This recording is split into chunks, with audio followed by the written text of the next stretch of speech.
OK, entreprise missionnaire, aide missionnaire internationale.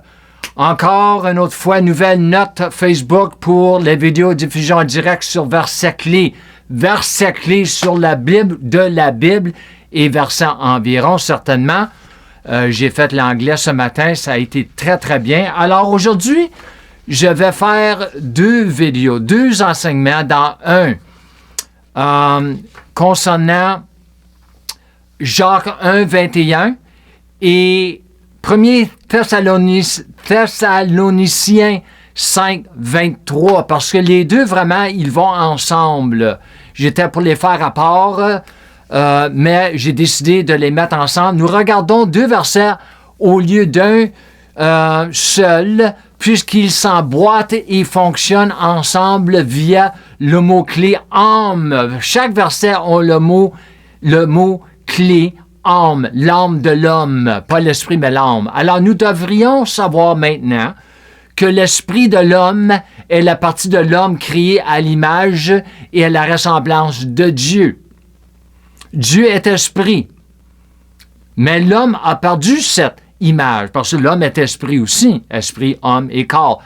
Alors, je vais lire cela. Pourtant, l'homme est toujours un esprit, un être spirituel, mais il est spirituellement mort dans ses fautes. Éphésiens 2. En réalité, cette image est double fonction, je devrais dire. Et la seconde partie de cette image est la sainteté, l'innocence, l'irréprochabilité, la justice de Dieu que l'homme a perdu lors de sa chute.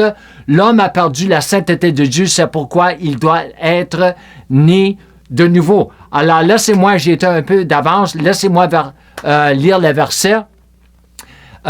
Jacques 1, 21, c'est pourquoi, rejetant toute souillure et tout excès de méchanceté, recevez avec douceur la parole qui a été plantée en vous ou qui doit être plantée en vous et qui peut sauver vos âmes. Et ensuite, 1er Thessaloniciens 5, 23, que le Dieu de paix lui-même vous sanctifie tout entier et que tout votre être, l'esprit, l'âme et corps, vous voyez, esprit, âme et corps, soit conservé irrépréhensible lors de l'événement de notre Seigneur Jésus-Christ. Alors, avançons à la prochaine note. Abandons l'âme de l'homme, car c'est la partie de l'homme qui est complètement détraquée. C'est la partie du croyant aussi qui est brisée. Comme le Seigneur m'a dit en anglais, « I'm going to use you to bring reformation to a broken church », une église qui est brisée. La réforme. L'âme est la partie de l'église qui est brisée. Jacques 1, 21 fait référence aux croyants, aux saints, et non aux pécheurs incroyants. Vraiment. Alors, on peut apprendre beaucoup sur cela. La clé pour se débarrasser de ce qui est dit dans Jacques 1, 21 se trouve au verset 25 que nous examinerons bientôt.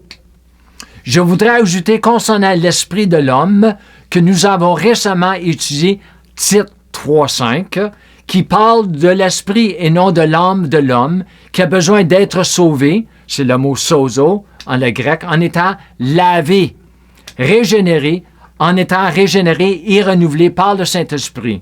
L'esprit sur esprit. Puisque l'homme est spirituellement mort, il a besoin d'être lavé par l'esprit et une fois cela fait, il nous appartient d'agir pour l'âme. C'est à nous, c'est notre responsabilité. Regardons maintenant à Jacques 1, 25. Mais celui qui aura plongé le regard dans la loi immaculée, la loi de la liberté, la parole de Dieu, et qui sera fidèle et persévérant dans ses regards, en la méditant, l'assimilant, la confessant jour et nuit pour faire pénétrer cette parole en nous, dans notre âme, n'étant pas un auditeur disant qui oublie, mais un pratiquant actif qui obéit, celui-là sera heureux dans son œuvre de sa vie d'obéissance. L'œuvre que nous devons faire, c'est regarder le regard sur la parole de liberté, la parole de Dieu, la loi de liberté. Il faudra du travail pour implanter cette parole dans notre âme, ce qui est dans le sujet des paraboles du semeur que l'on trouve dans Marc 4. surtout dans Marc 4. Il y a aussi Luc 8 et Matthieu 13, les paraboles.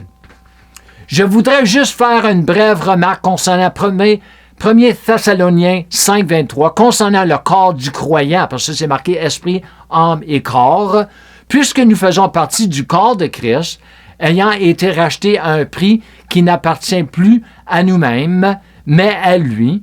Nous avons besoin de ce corps en pleine forme pour accomplir l'œuvre sur terre. C'est pourquoi nous avons parfois besoin de guérison divine.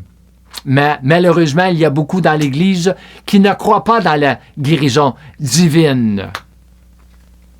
J'aime la Bible interlinéaire de Greens, codée avec concordance de Strong, qui contient ces mots-clés. Premièrement, mettre de côté, éloigner. C'est Strong's numéro 659, utilisé pour se défaire du vieil homme aussi dans Éphésiens. Ça a aussi l'idée de rejeter, mettre à part, mettre à l'écart ou de côté, se défaire. Ensuite, nous avons tout. Il veut tout débarrasser, signifie tout et pas seulement une partie concernant Jacques 1, 21. Ensuite, nous avons le mot souillure. Strong's numéro 4507, ça a l'idée de saleté, la saleté. Je n'aime pas la saleté, quelque chose qui est sale. Besoin de débarrasser de toute notre souillure, toute saleté. Ensuite, nous avons le mot mal.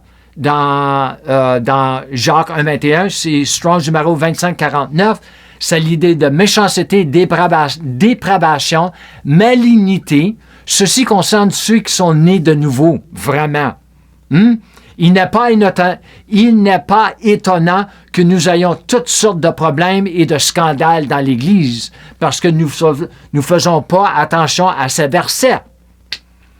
Le mot implanté dans Jacques 1, 21, c'est Strong's numéro 1721, ça vient de 54-53, ça veut dire, ça a l'idée de germer ou germination.